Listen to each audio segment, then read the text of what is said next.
तो कागज सबूत मांगते हैं। बहरहाल आपको बता दें कि बात अब किसानों की करते हैं। महाराष्ट्र में इस साल टमाटर की बम्पर फसल हुई तो किसानों के लिए बहुत बड़ी मुसीबत बन गई है। बाजार में इसके उनको उचित दाम ही नहीं मिल रहे, लागत भी नहीं निकल पा रही है। तो जिसने इतनी मेहनत की है वो उनका नाराज होना लाजमी है। वो सड़कों पर अब टमाटर फेंक रहे हैं।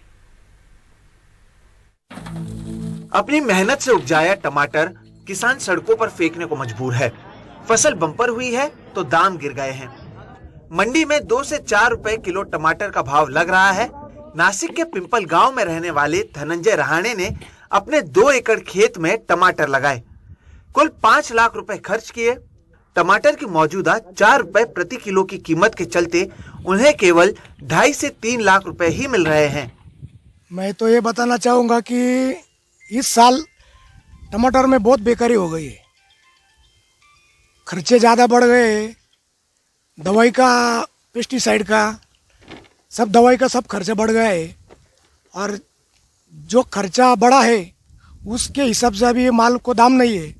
टमाटर के भाव किस कदर गिरे हैं इसका अंदाजा इस बात से लगता है कि बीते साल राज्य में 2037 रुपए क्विंटल बिक रहा टमाटर इस साल 750 रुपए क्विंटल बिक रहा है।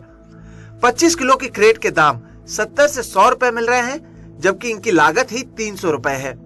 जबकि जो टमाटर उन्हें 3 रुपए में बेचना पड़ रहा है वो बाजार में 25 रुपए किलो बिक रहा है। किसान अब आंदोलन की चेतावनी दे रहे हैं। आज महाराष्ट्र की सरकार और विपक्ष किसानों की समस्या पे ध्यान देने की बजाय जो नॉन इश्यूज है उसको लेके एक दूसरे पे कीचड़ फेंकने में मशगूल है। महाराष्ट्र की सरकार और विपक्ष दोनों को हम चेतावनी देते हैं कि नॉन इश्यूज पे अपनी राजनीति वो बंद करें और टोमेटो उत्पादक किसानों को हम किस प्रकार से मदद कर सकते हैं इस ओर अपना ध्यान दे। अगर वो ये नहीं करते हैं तो दोनों के खिलाफ आंदोलन की भूमिका किसानों को लेनी पड़ेगी। इस बीच सरकार का कहना है कि किसानों को जल्द ही राहत देने की कोशिश की जाएगी। टोमेटो की ज़्यादा प्रोडक्शन होने की वजह से मार्केट में जो रेट उसको मिलना चाहिए वो ना मिल पाने की वजह से कुछ जगह पे टोमेटो फेंक दिया गया है। ये वस्तुस्थिति है।